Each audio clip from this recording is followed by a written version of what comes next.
Hi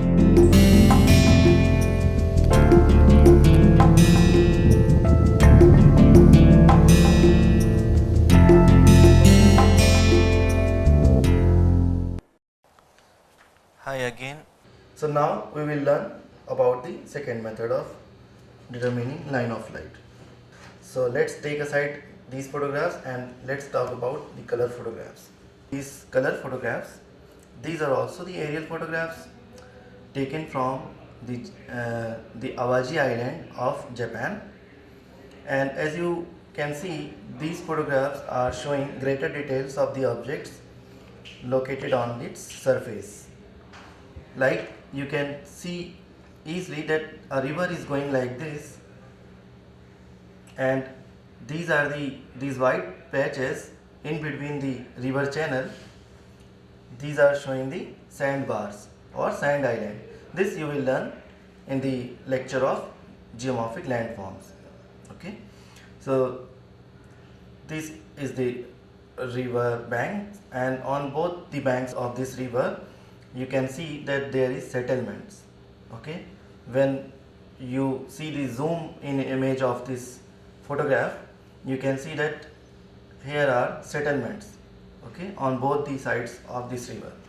So likewise, in case of the black and white photograph or panchromatic data, in this type of photographs we also have this much of information, like photograph number, as you can see here, C16A 26. This is the photograph number, and this is showing the time of photograph, okay, so that we can know about the sun angle at the time of exposure at this location. And this is showing the magnetic north and other information. Okay, so these are some other coding of the aerial photographs, and this you will have on each photograph. This is 26 and this is 27, the photograph of the same area. Okay, so these you can see that this is a stereo pair. Okay, likewise you have C16A 21, then 22, this is another stereo pair. Then you have C16A 25, okay, and then 24, then 23 and 24.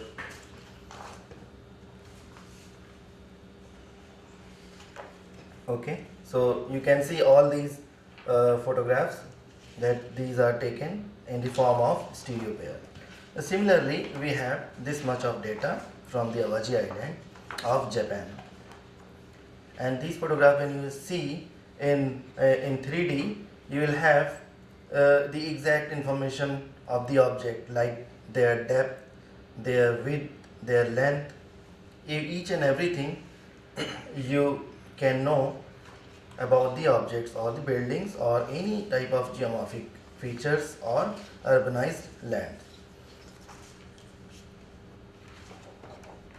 So in 3D you will see that as you are looking this area from an aircraft, you are flying over this terrain and you are looking this area from an altitude. Okay, so there will be a real depth perception which you will have while looking over on these photographs through a stereoscope. Okay, so the photograph about which we are talking, and these photographs are taken from Awaji Island of Japan. Okay, as you know, you can see here Awaji Island, and I am showing you the Google Earth.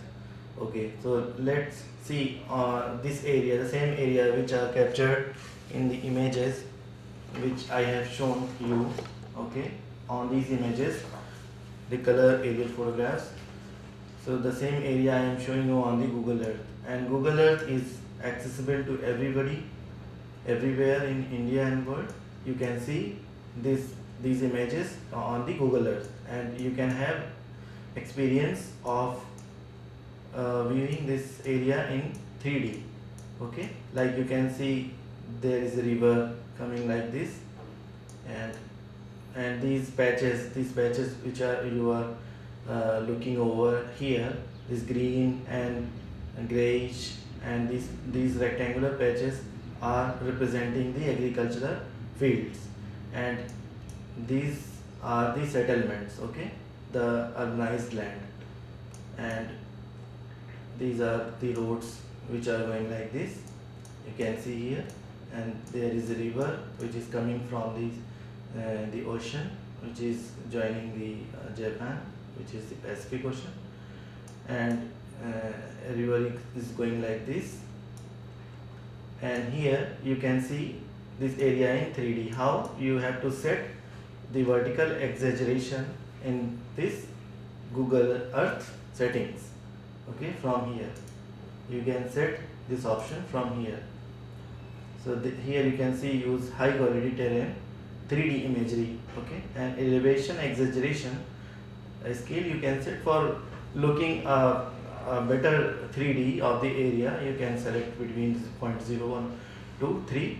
I have selected 3, selected is 3. So here you can do your settings, and now you can see this area, okay, as we click here, and this is by this icon you can see the street view, but here when you press the cursor of the mouse and rotate this area like this, you can see the 3D of this area. See, this area is surrounded by the ridges on both the sides, this greenish ridges on the left side and the right side, and there is ocean. So this is an island, okay. So you can see this area by zooming it, okay, and rotating it from place to place. You can have idea of this region, and for any region you can see these type of Google Earth images, okay. So we are having the photograph of this region, and so in this way we can also use aerial photographs for land use, knowing the land use pattern, or we can also plan a land use pattern for a new terrain which is a barren terrain or has not been utilized before, okay. So here you can see, so when you are looking over these aerial photographs through the stereoscope, you will be able to see the 3D imagery of this area, okay. As you can see here, there are some undulations also on the surface. So this is the surface, and the ground is going like this. There is some relief also, where you can see here there is a relief, okay. The road is going like this. See, the road is coming like this, and here there is a slope in the road. Why? Because there is a river valley, a narrow type of channel. We can say it as a nala in Indian language. So that's why the road is going like this. So in the same manner we can see the aerial photographs. When we look through the stereoscope, we have the same experience, okay.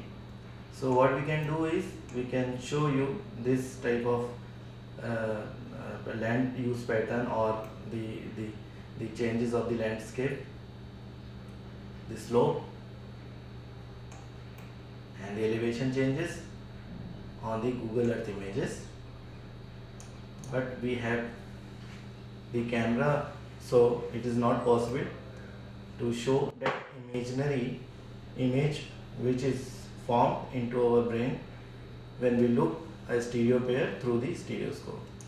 So let us start again with the determination of the line of flight with these two color aerial photographs from the Awaji Island, Japan. So now our method of doing this exercise is by joining the principal point and conjugate principal point over these photographs. So let us take the stereo pair of photograph number C16A23, 16A24, okay. So similarly take these two photographs and fix it with the table. Okay, so now take A4 sheet, so that you can mark the principal point.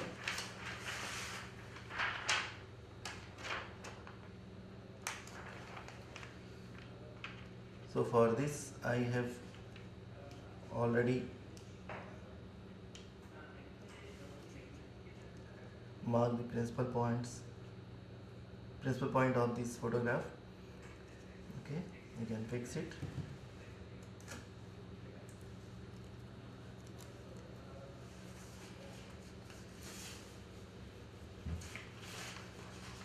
Okay, you can see it here,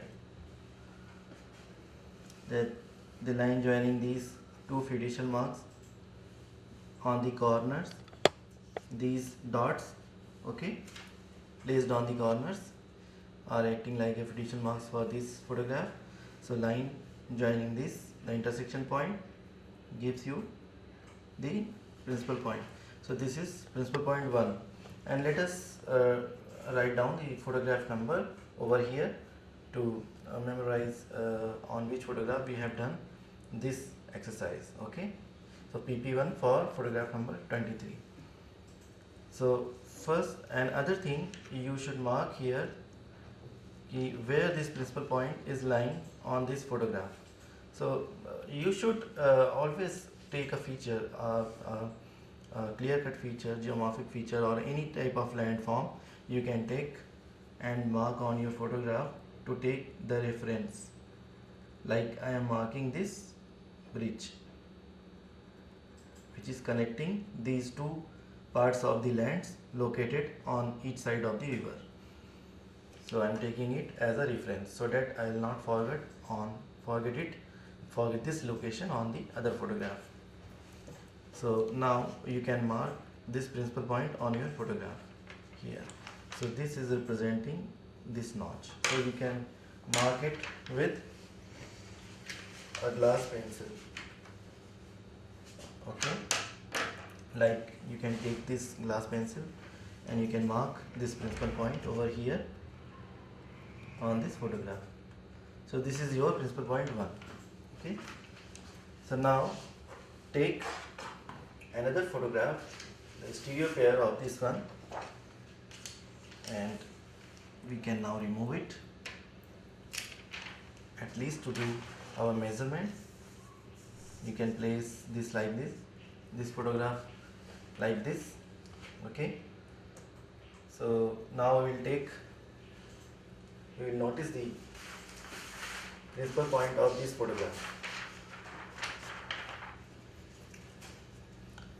Putting a tracing sheet over here,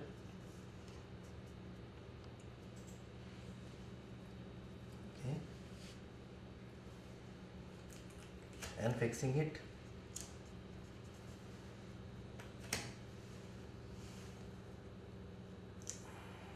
And then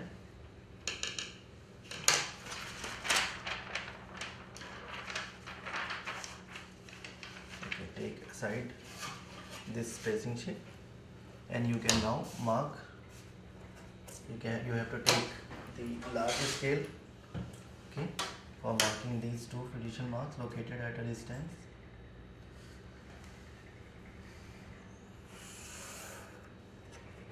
Again, the line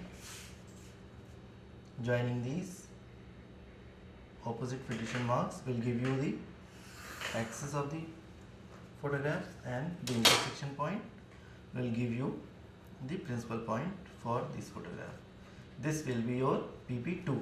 Okay, and likewise on the previous photograph we noticed a feature, this bridge. Okay, so try to locate it again on this photograph also, so that you will have a reference to join the principal point with the conjugate principal point, because this will act as a reference and will give you directions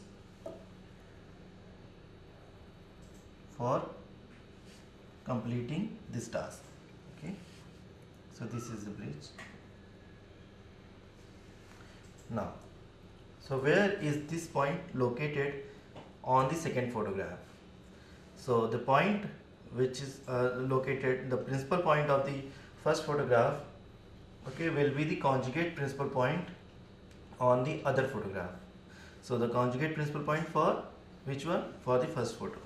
So the principal point, this is marked by some, the road is coming like this and then turning like this. Okay, so this location, this position is marked by the principal point.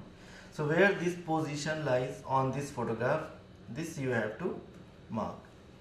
So as you can see here, the location of the bridge was on the left side of the principal point. Here this bridge is located here. So obviously this principal point will be located farther away from this bridge, over here, somewhere over here. Okay, like this road is coming like this and now this is turning, okay, on this photograph. So similarly on this photograph, this road is coming like this and turning like this. So the point in front of this notch of the road is the principal point, okay, on the other side of the river. So the point on the other side of the river in front of this notch is your principal point 1. You can mark it by glass pencil. So this will be your CPP. We know that this point represents the principal point of the first photograph, but this will be termed as conjugate principal point for this photograph. Okay, so now what we'll do, we again put this tracing sheet over the first photograph, and now in the same manner we mark the principal point of the second photograph on the first photograph. Okay, on the tracing sheet we will mark the principal point of the second photograph with reference to its own principal point. So let's take this tracing sheet as it was earlier by putting these axes on the fiducial marks. Okay, so in this way, again fix it. Okay, and you can see here the principal point of this photograph is located on the left hand of this bridge. Okay, so this you can take measurement on similarly on the first photograph. So a road is coming like this and crossing this principal point, okay, on the left hand side of the bridge. So similarly, this is the bridge. On the left hand side, a road is coming like this, and somewhere here you can also take the measurement here. Okay, for the exact marking you can take measurement from the principal point to your reference point. This is something 3.5 centimeter. So you can again mark it here as 3.5 centimeter. Okay, so this will be your conjugate principal point. Okay, so let us mark it as CPP2 and CPP1, because this conjugate principal point is with reference to principal point 1, and this conjugate principal point is with reference to principal point 2. Okay, so now join these two, or the best way of doing this is you have to actually transfer your principal point such like that these 4 points should be in the same line. Okay, should be in the same line. So let us transfer this principal point on this tracing sheet so that it will be visible to you. So this is your principal point 2 and this is your principal point 1. Okay, So the line joining all these 4 points will give you the line of flight.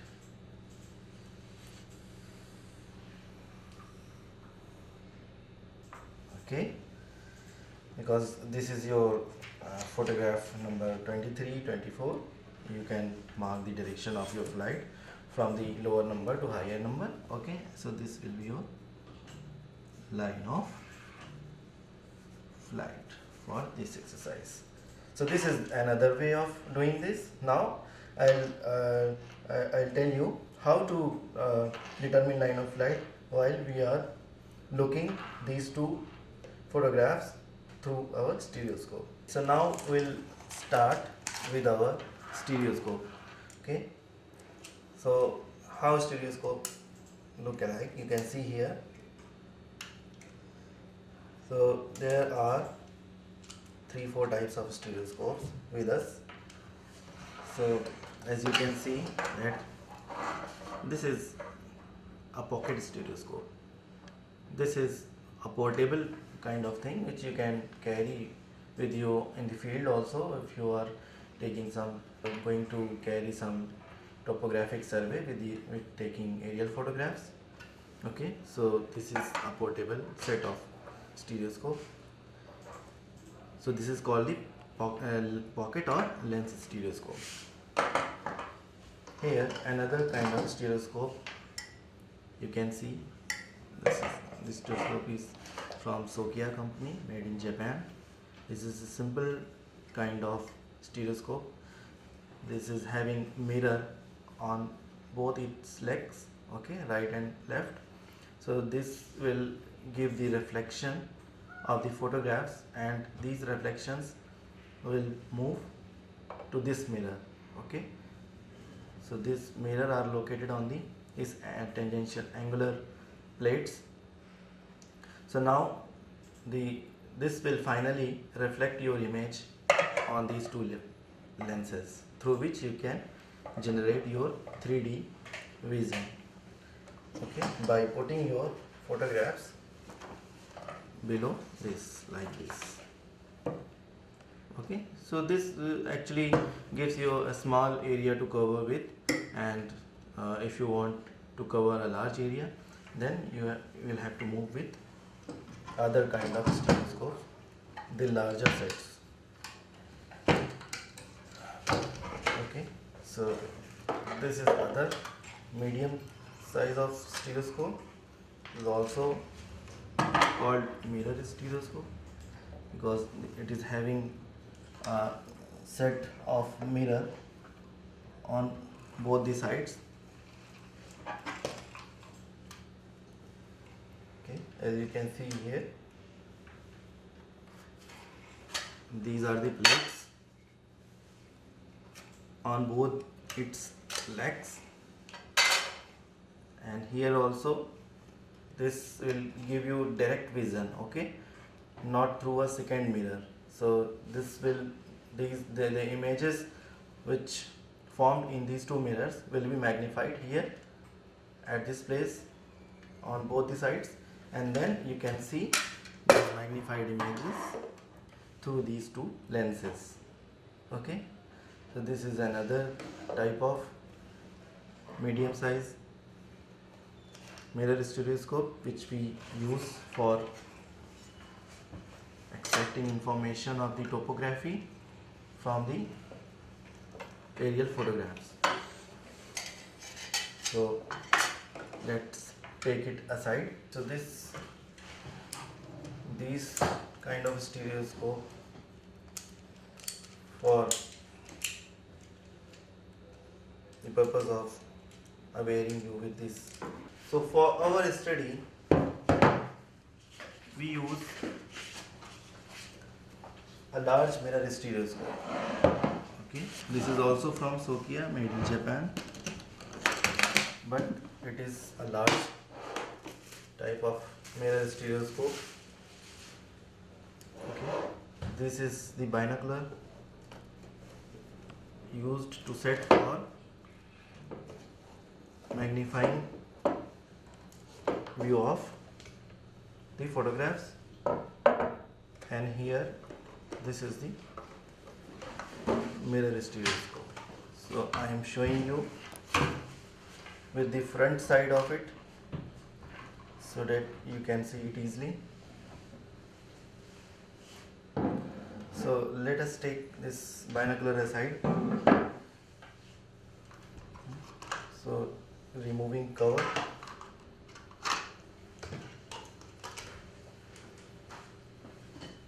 So here you can also see that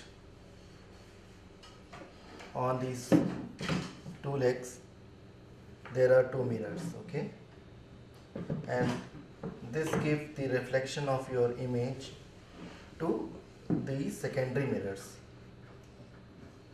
okay, the secondary mirrors. Likewise in the other stereoscope. And then this is the lens, top lens, through which you will look into these two mirrors. So this is the right orientation. Suppose where I am standing, so this will be the correct orientation of the mirror stereoscope for looking onto the aerial photographs. And this binocular, this magnifying glasses, you can set it here like this, okay, in this socket. So now you can rotate it like this, and you can also magnify your image into 3x, okay, as shown it here. 3 times you can magnify your image up to the level where it is clearly visible to you, where you can easily mark the features which are shown on the set of aerial photographs. So again, let us look over these two photographs, 23 and 24. This is stereo pair. So let me have a cap so that my hairs will not interfere with the vision. Okay, so first we don't need it. When we don't need it, we can put it like this. Okay, so first we have to look on these two photographs on the stereo pair. So first you need to learn the orientation, how to orient your stereo pair. This is the most important thing.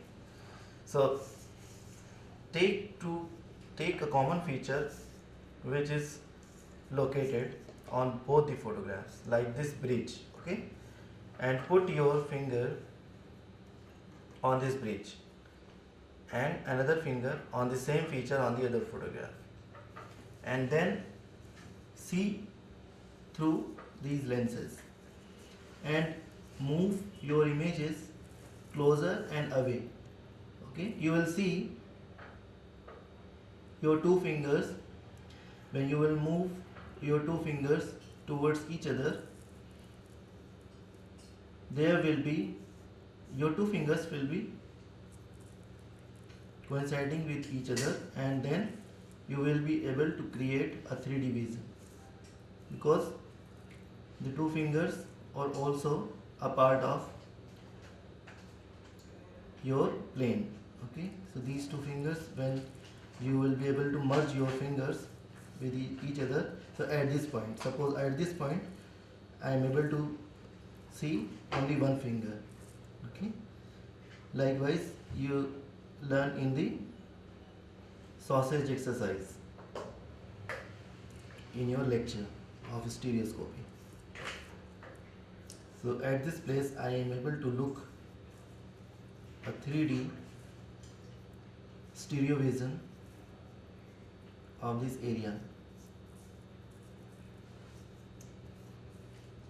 and this will give you great deal of information about the surface which is covered in the photograph, the overlapping area. Okay, like you can easily notice the valleys, the rivers, the depressions, and the hills and the settlements and all kind of features which are present on the land, you will be able to see. So this, now my photographs are oriented, so this is called the orientation. Okay, so at the location where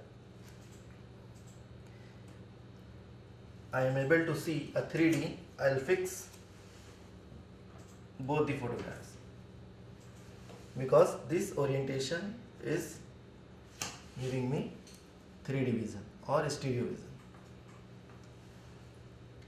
So I am going to fix this position.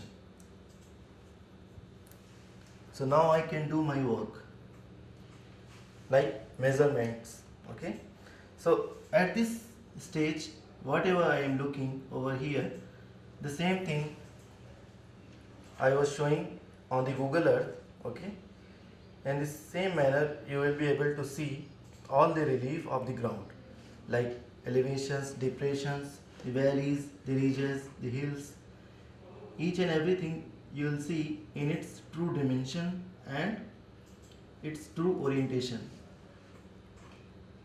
So this is the magic of stereo vision or 3D vision of the stereo pairs. So in this way, when you are able to locate your photographs, you are able to orient your photographs in a correct way, so then it means this is the line of flight for your photograph. Okay, because whatever you are looking like the camera was capturing the images of this ground afterward and forward. So in the same manner you are also looking the ground in the same orientation you are looking, in which the camera captured the images. Okay, so that's why this orientation will give you the line of flight. So if you will put the paper on which you have drawn the line of flight, so that will give you the correct orientation. Okay, so as you can see here, okay, if you will see it in a zoom image, so you will be able to see that the orientation of this line is parallel to the orientation of the photographs. See, my tracing sheet, the edge of my tracing sheet is going like this, which is not parallel to the edge of these photographs, but the line, the red line, this line is parallel to the orientation of the photograph. Okay, so if you are able to create 3D with the help of your stereo pair under a stereoscope, you will be able to know your line of flight. So these are the three methods of determining line of flight. Now we move to another exercise. Okay, thanks.